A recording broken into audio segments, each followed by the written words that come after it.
Bom dia, queridos irmãos e irmãs, que a graça maravilhosa de Jesus continue agindo de maneira poderosa na sua vida. Amém, querido? Muito bom rever os irmãos, Cristolândia presente e muitos queridos, pessoal que está lá nos acompanhando, né, Clebs? Então, nosso abraço também, que Deus abençoe vocês. Abra a palavra do Senhor, primeiramente em Atos 28, e depois coloca o dedinho lá em Filipenses 1, que daqui a pouquinho nós vamos ler esses versículos. Atos 28, versículo 30 e 31, e Filipenses 1, 12. Bota o dedinho aí, e aí depois nós vamos estar acompanhando essa leitura. Desde o domingo passado, nós estamos falando sobre a viagem da vida. A vida é como uma viagem, não é? E abordando os dois últimos capítulos aí de Atos dos Apóstolos, capítulo 27 e 28, nessa viagem de Paulo a Roma. Hoje à noite eu quero abordar a conexão da providência de Deus, quando eles ficaram lá em Malta, durante 3 meses. Então, vou abordar aquele momento ali, tá?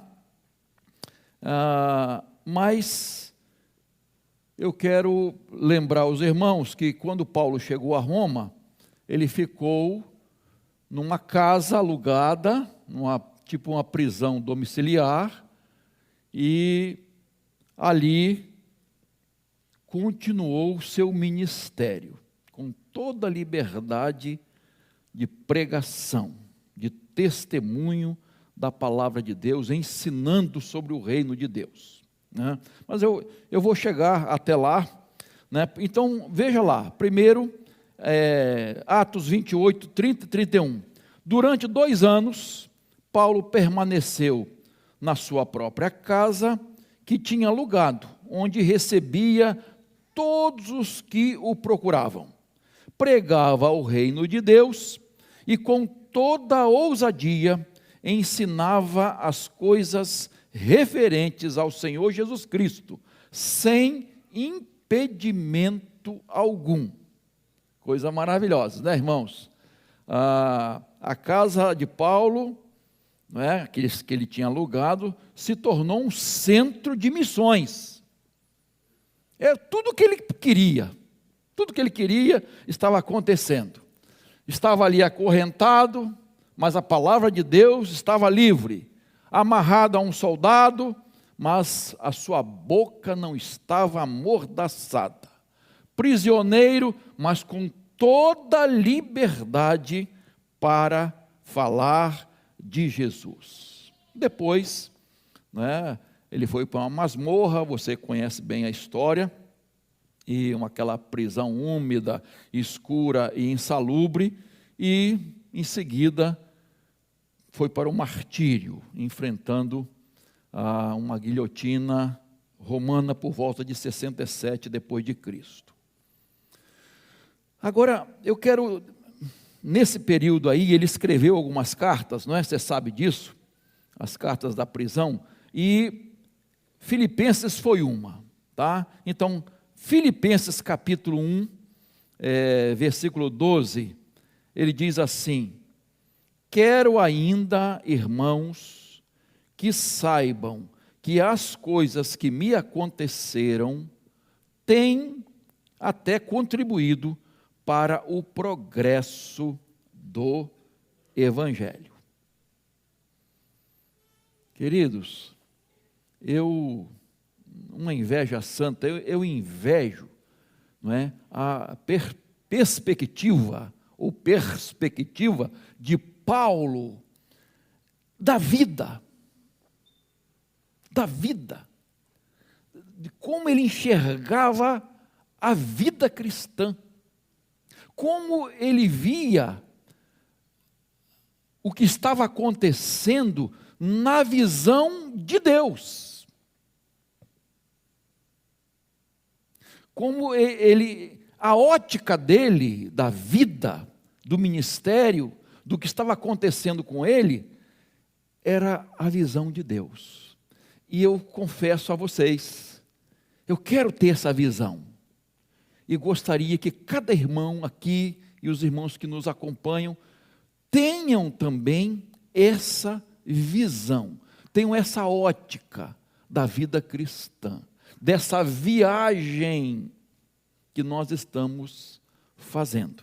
E eu quero tirar algumas lições aqui nesse texto de Filipenses, tá? Capítulo 1. E a primeira lição que eu tiro aqui, irmãos, não é? Que Paulo enfatiza que tudo contribuiu para o progresso do Evangelho, tá? Então, vamos ver aqui nesse texto as coisas que contribuíram para o progresso do Evangelho.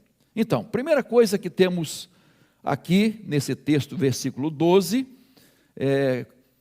contribuímos para o progresso do Evangelho quando temos a firme convicção de que Deus está no controle de nossa vida. Eu sei que você ouve isso direto, tá? Deus está no trono, Deus está no controle.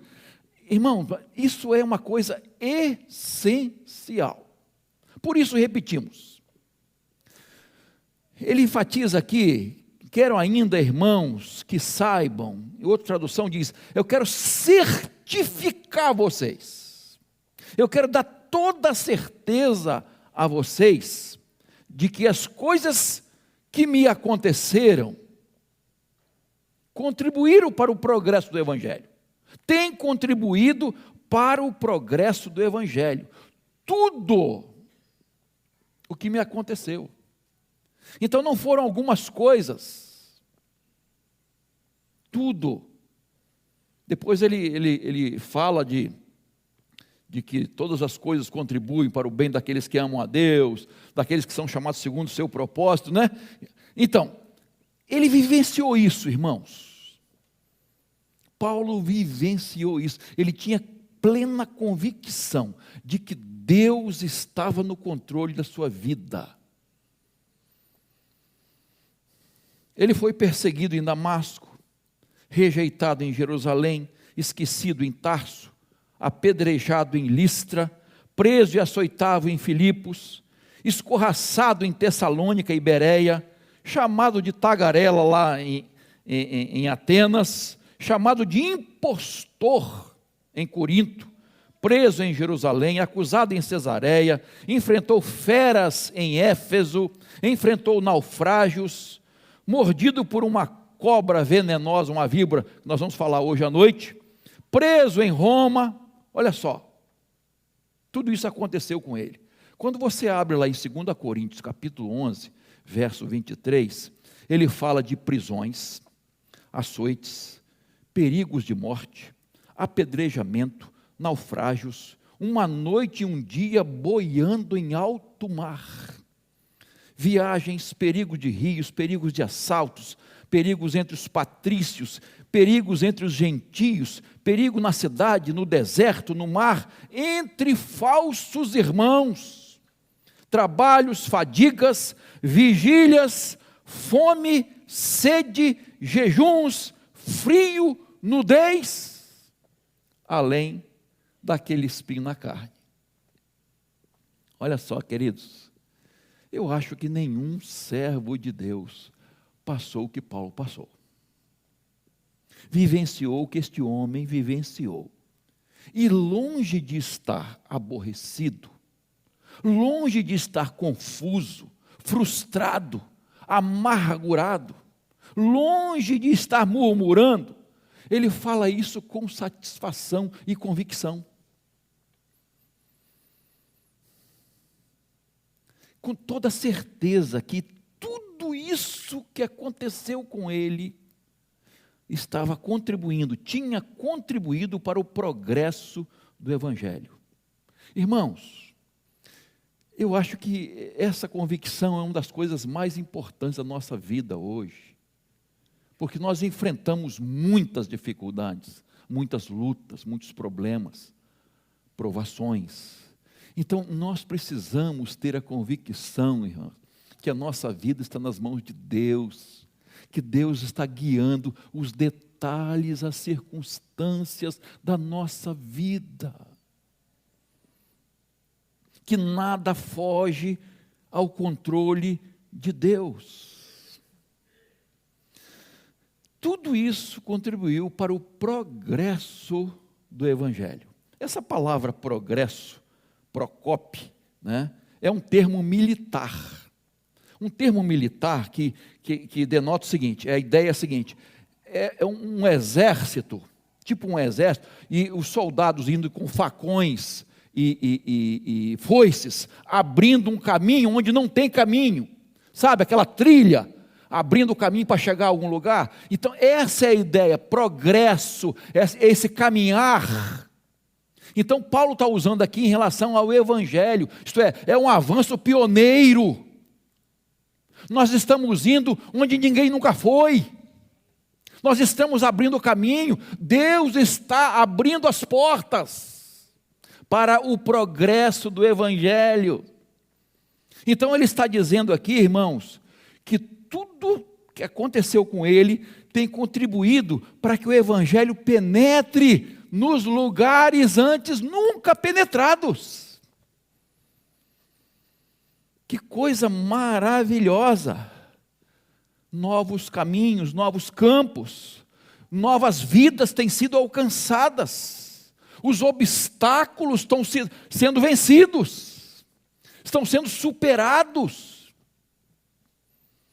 Paulo, queridos, ele não focaliza os sofrimentos dele, não é essa a ideia quando ele fala sobre isso. Não, ele tem um sentimento de autopiedade, não é isso que vemos aqui. E Paulo enxergava a coisa que acontecia com ele, não é fruto do acaso.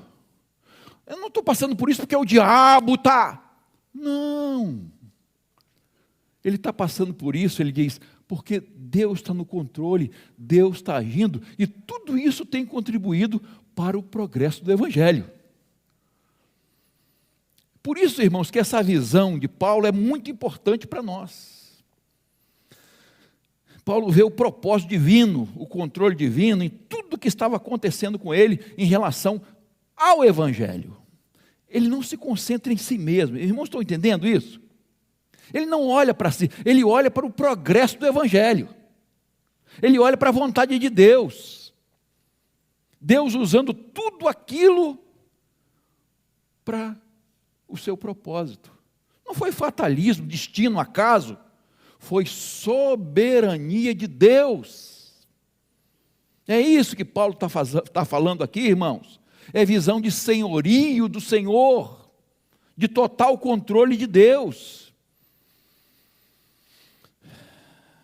Isso, irmãos. Repito, nós precisamos ter essa ideia, essa visão do que está acontecendo conosco.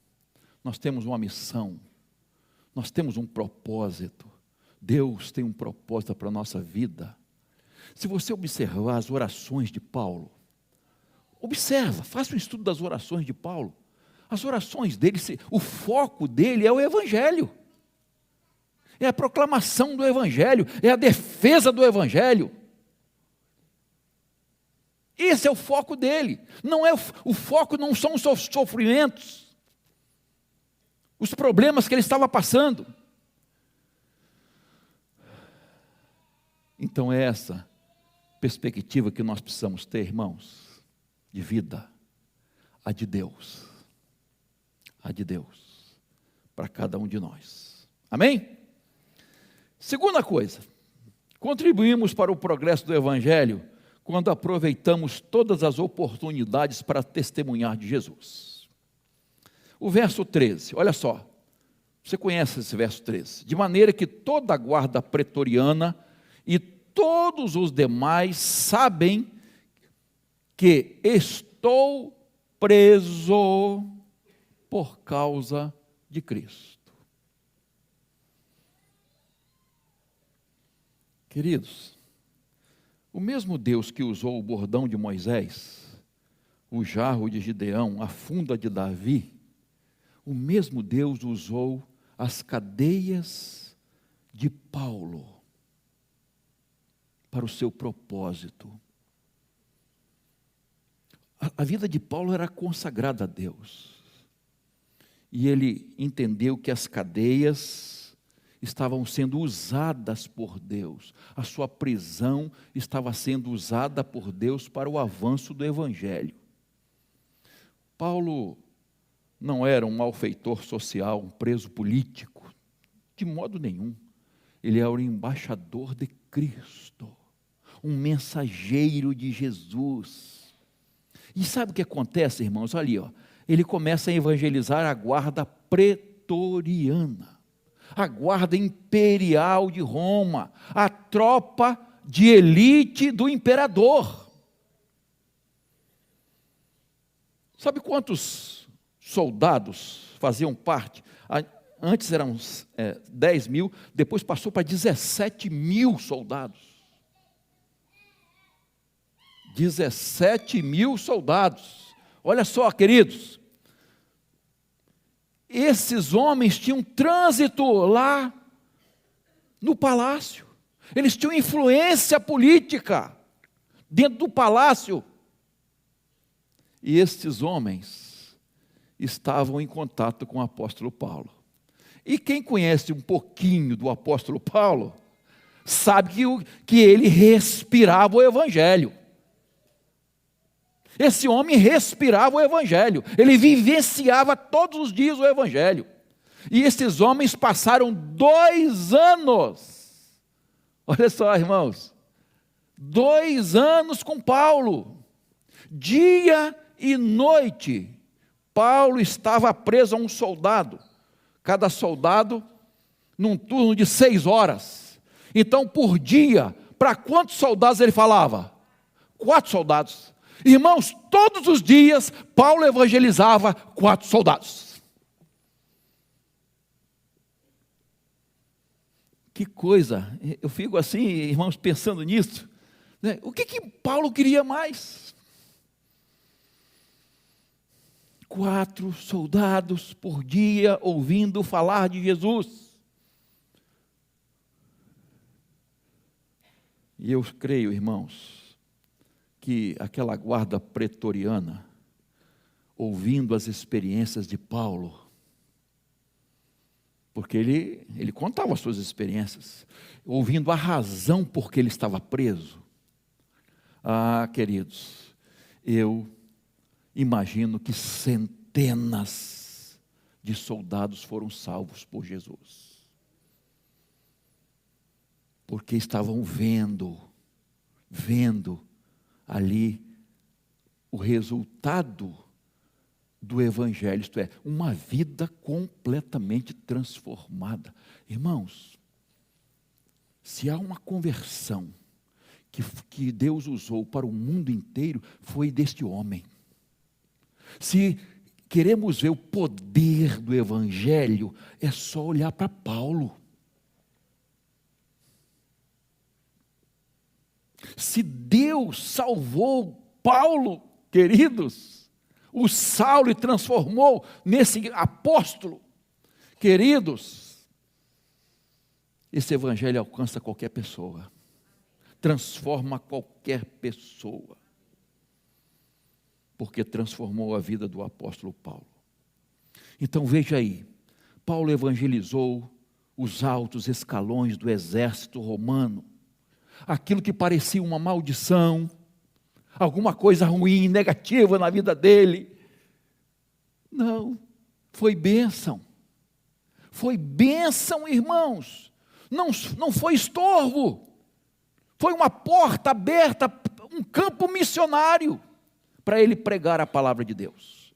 E o verso 13, continua lá, veja lá. Toda a guarda pretoriana, e não para aí. O que mais diz? E todos os demais, olha só, irmãos, a ideia que nós temos aqui é que as pessoas que transitavam no palácio, os membros ali, oficiais do tribunal de César, pessoas que viviam no pretório, os demais também foram alcançados, foram recebidos na sua casa, porque o verso 28, capítulo 28, 23, de Atos, 28, 23, diz que ele recebia muita gente na sua casa. Por isso que eu falei que se tornou um centro de missões.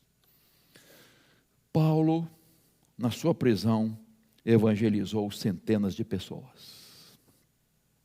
E lá em Filipenses 4, 22, ele diz assim: todos os santos mandam saudações, especialmente os da casa de César. Isto é, do palácio. Lá no palácio tem uma igreja. Dentro do palácio tem uma igreja, irmãos.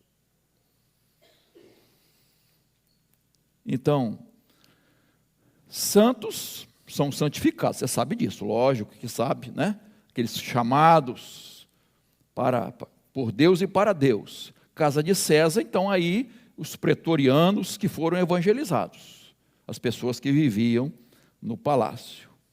A pergunta, irmãos, que eu preciso me fazer, e você também: nós estamos testemunhando de Jesus? Nós estamos falando de Jesus?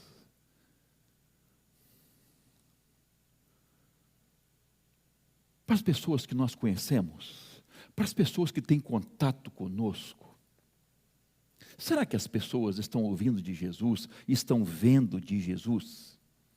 As pessoas da nossa família, da nossa vizinhança, será que nós estamos falando de Jesus com esse ardor missionário? Com esse desejo ardente de ver uma pessoa salva e transformada por Ele? Será que há esse ardor no nosso coração? Para os nossos colegas de escola, faculdade, de lazer, de academia, de caminhada, será que eles estão ouvindo? Dizem que um lugar de mais fofoca é salão de beleza, não é? É, irmãs? Não? Passa a falar de Jesus no salão de beleza, não é? Deixa as fofocas de lado e fala de Jesus. Aproveite as oportunidades. Enfim, em todos os nossos relacionamentos, em todos os nossos contatos, nós precisamos falar de Jesus. Para de focar os problemas. Sabe, as dificuldades, as lutas. Pare de focar isso, porque às vezes as pessoas só sabem falar nisso. E às vezes para ninguém, para pessoas que ninguém não vão resolver nada, não vão ajudar em nada. Quando você compartilha, uma luta com alguém, um irmão, uma irmã, que vai orar por você, que vai, te servir de suporte, beleza, amém, beleza. Agora, falar por falar, focalizando os problemas, para quê? Fala de Jesus, meu irmão. Fala de Jesus. Isso é muito importante. Terceiro lugar, contribuímos para o progresso do Evangelho quando estimulamos outros a pregarem a palavra de Deus. Veja o verso 14, por favor. Verso 14. E os irmãos, em sua maioria, estimulados no Senhor por minhas algemas, ousaram falar a palavra com mais coragem. Ousam, falar a palavra com mais coragem. Estimulados, olha só, no Senhor, nas minhas algemas. Quando Paulo entrou em Roma, irmãos, não era um prisioneiro entrando, era um homem de Deus, era um missionário que estava entrando no império, na capital do império, era um apóstolo de Jesus, uma testemunha fiel entrando em Roma. Irmãos, como é interessante isso. E a forma como Paulo enfrentou seus problemas, suas cadeias, suas dificuldades, suas lutas, a forma como ele enfrentou, olha só, estimulou. A forma que ele falava de Jesus estimulou outros irmãos. Você está percebendo isso, irmão? As pessoas estavam olhando para Paulo, não com aquela, coitadinho de Paulo, olha só que vergonha esse homem de Deus preso. Foram estimulados a pregarem com coragem, com ousadia a palavra de Deus. Houve um estímulo, o Espírito Santo estava usando o testemunho de Paulo. Aquilo impactou os crentes de Roma, provocou um despertamento espiritual, revitalizou a vida dos cristãos, estimulou os irmãos e começaram a falar de Jesus também. Começaram a testemunhar com essa coragem, com essa ousadia de Paulo. O Espírito Santo sacudiu a igreja com o testemunho de Paulo. E eles começaram a falar sem medo, sem ter vergonha, falar de Jesus. E aí, mais uma perguntinha. Minha vida serve de inspiração, irmãos? Sua vida serve de inspiração para outros? As pessoas olhando para você, elas são estimuladas a viver com mais coragem e ousadia a missão de pregar o Evangelho? Elas são estimuladas a ter uma vida mais santificada diante de Deus? Sua maneira de viver, de enfrentar seus problemas, suas lutas, suas batalhas, que todos nós as temos. Nós não somos diferentes dos outros, irmãos.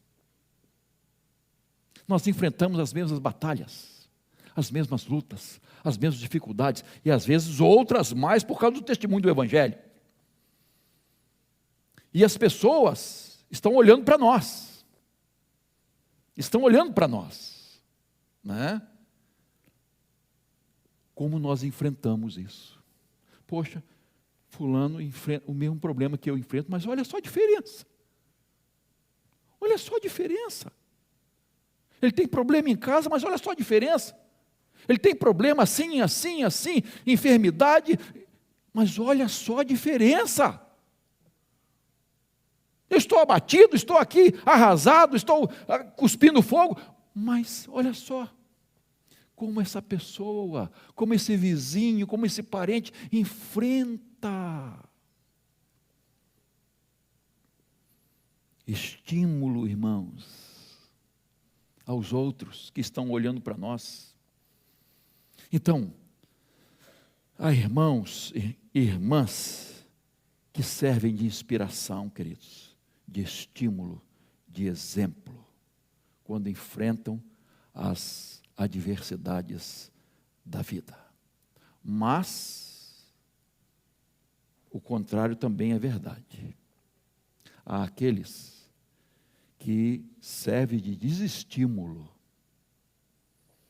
há aqueles que dão mau testemunho, péssimos exemplos, e estão sendo vistos também, estão sendo olhados também, mas são influência negativa. Aquele lá, é crente? Duvido. Fazer como ele faz, falar como ele faz, agir como ele age.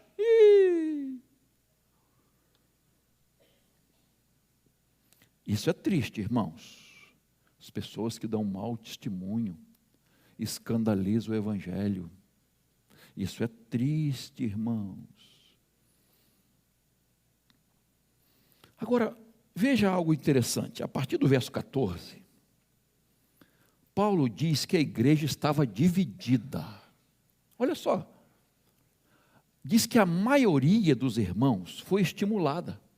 A maioria estava trabalhando, começou a pregar com ousadia. A maioria é fiel a Deus, mas há uma minoria. Olha só aí, está aí no texto, irmão. Há uma minoria que não testemunhava, que não se apresentava para o trabalho, que era egoísta, infiel, a minoria crítica, que só sabia jogar pedra, só olhava os defeitos. A minoria fria na fé. Igreja dividida. E não é essa a verdade hoje, irmãos? Isso não é verdade hoje também no meio das igrejas? Há dois grupos dentro das igrejas: o grupo dos estimulados e o grupo dos desestimulados, o grupo dos fiéis e o grupo dos infiéis, o grupo dos comprometidos e o grupo dos descomprometidos. Não é comigo? O grupo dos que diz assim, estamos junto, e o grupo que diz, estou fora, não conta comigo, não é comigo isso aí. O grupo dos fervorosos e o grupo dos frios, apáticos, mornos, que Apocalipse fala. Aquele grupo que ajuda diante dos problemas e dificuldades, mas há aquele grupo que olha assim e aponta o dedo, só vê defeitos. Não busca solução, não se apresenta para dizer, olha, eu quero ajudar. Não, é só, está errado isso, está errado isso, está errado isso. O grupo dos que fazem a obra missionária e o grupo dos que estão de braços cruzados. O grupo dos defensores do Evangelho, e ele vai falar isso mais à frente, no verso 16, né? E o grupo daqueles que não querem saber de nada. Há esses dois grupos dentro das igrejas, irmãos. E a pergunta que não quer calar é essa: em qual grupo eu estou? Qual grupo eu faço parte? Dos estimulados, dos fiéis, dos que estão aí, que arregaçam as mangas, que se apresentam para o trabalho, dizer, olha, eu quero trabalhar na obra do Senhor. Ou o grupo dos que, não, eu tenho muita coisa para fazer, eu não posso, eu não sei. E uma pessoa, às vezes, capacitada para aquilo. Irmãos, precisamos rever essas coisas. Às vezes fica difícil achar alguém que queira trabalhar, se apresenta para trabalhar. Estou aí. É mais fácil aqueles dizem, não conta comigo, eu estou fora, não dá para mim. Mas, se você está do lado oposto aos estimulados, ainda é tempo de mudar de lado. E dizer, Senhor, eu quero mudar de lado. Eu quero estar do lado dos que estão despertados, estimulados, fortalecidos. Eu quero estar do lado daqueles fiéis. Eu quero fazer parte daqueles que sustentam a obra de Deus, que amam a obra missionária, que abraçam a obra missionária. Eu quero estar do lado desses, Senhor, daqueles que pregam o Evangelho, que falam de Jesus, que testemunham de Jesus. Senhor, eu quero estar do lado deles. Você pode mudar de lado, caso você esteja do lado errado. Último lugar. Contribuímos para o progresso do Evangelho quando usamos os meios de comunicação ao nosso alcance, disponíveis para pregar o Evangelho. Veja o verso 1 do capítulo 1, volte lá, volta um pouquinho, verso 1. Paulo e Timóteo, servos de Cristo Jesus, a todos os santos em Cristo Jesus, inclusive bispos e diáconos que vivem em Filipos. Aqui, remetentes, Paulo e Timóteo, escrevendo essa carta. As cartas de prisão, Efésios, Filipenses, Colossenses e Filemão. Então vejam bem, queridos, Paulo está dizendo que tudo contribuiu para o progresso do Evangelho. E ele está incluindo aqui as suas cartas. Quantas cartas Paulo escreveu, gente?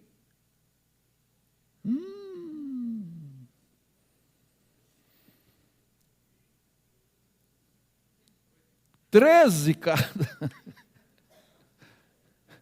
13 cartas.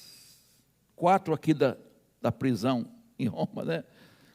Irmãos, essas cartas atingiram milhões de pessoas. Tem atingido milhões de pessoas. Tem edificado a igreja ao longo dos séculos. As cartas de Paulo. Preso, algumas aqui preso, mas ele está vendo o progresso do Evangelho. Ele evangelizou toda a guarda pretoriana, pelo menos ouviram, muitos se converteram, aqueles que viviam lá no palácio, não é? Aqueles que foram à sua casa, que frequentaram a sua casa, que se tornou um centro de missões, e aqueles que leram e estão lendo as suas cartas. Irmãos, ele não tinha rádio, ele não tinha televisão, programa de televisão, ele não tinha internet. Queridos, hoje a internet, as redes sociais, podem ser um instrumento poderoso nas suas mãos. Nós temos essa ferramenta, irmãos. Nós temos essa ferramenta. Mas muitas vezes não usamos. Temos boca, mas não falamos de Jesus.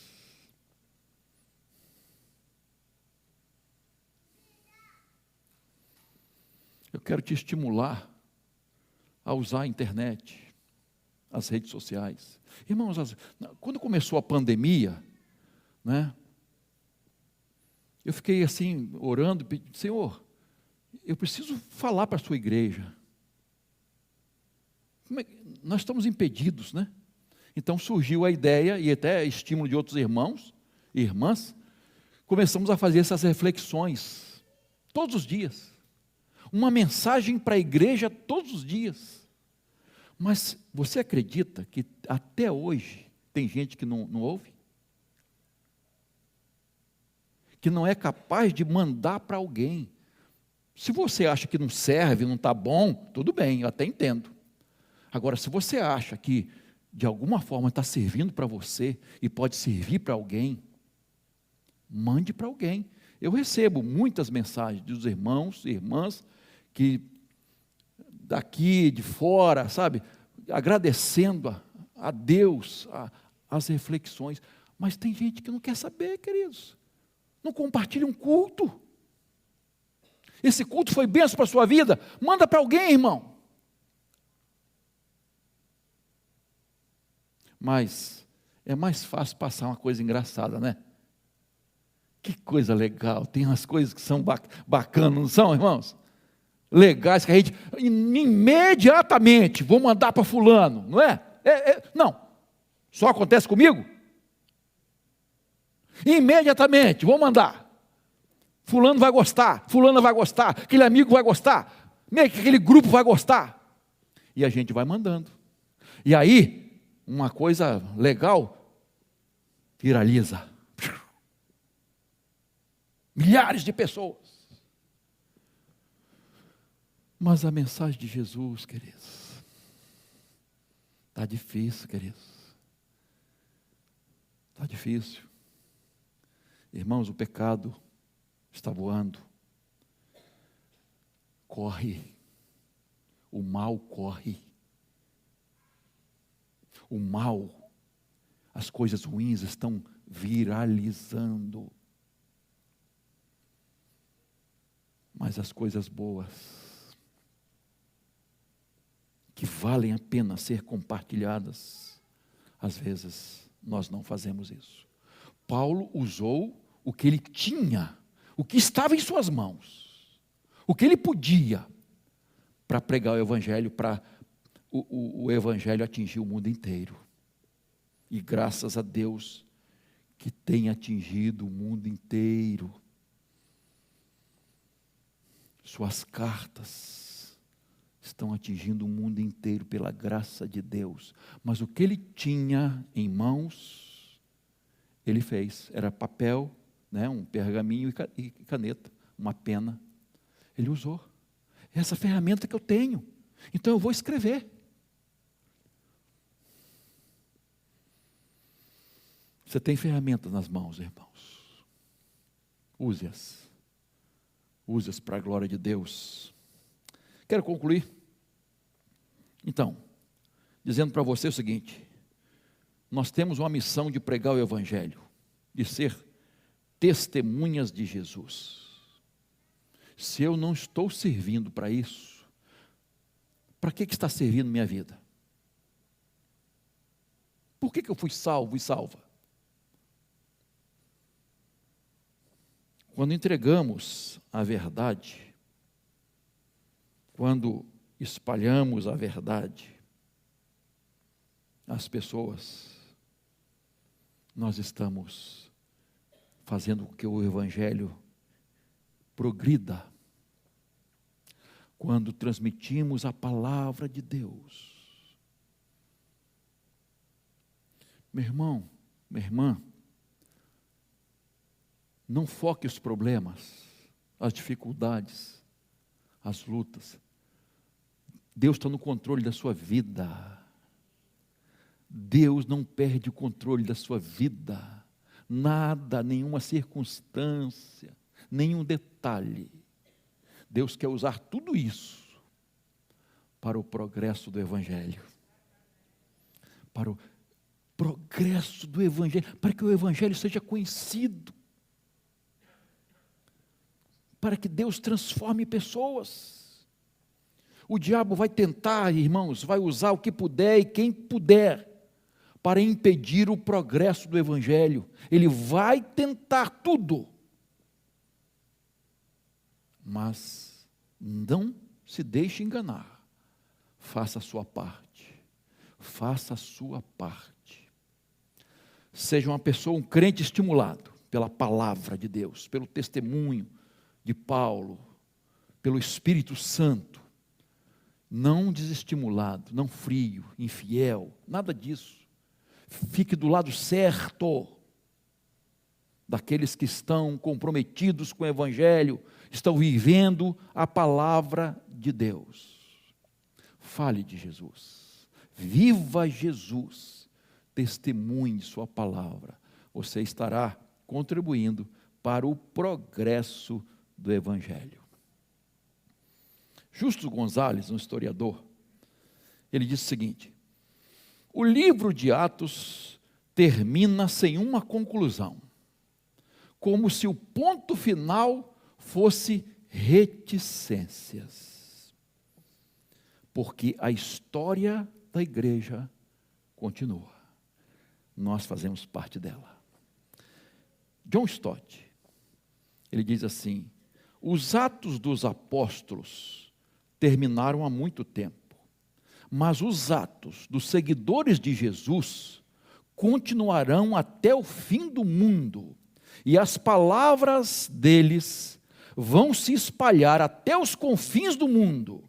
O mesmo Espírito, cujos atos observamos no livro de Atos, continua agindo entre nós, vivemos, por assim dizer, no capítulo 29 de Atos. Amém, queridos? Que essas verdades façam parte da sua vida e transformem nossas vidas em ministros de Cristo, pregadores da palavra de Deus, aqueles que espalham o Evangelho. Faça com que o Evangelho viralize no coração de todas as pessoas. Que a graça de Deus nos capacite para isso. Amém, queridos?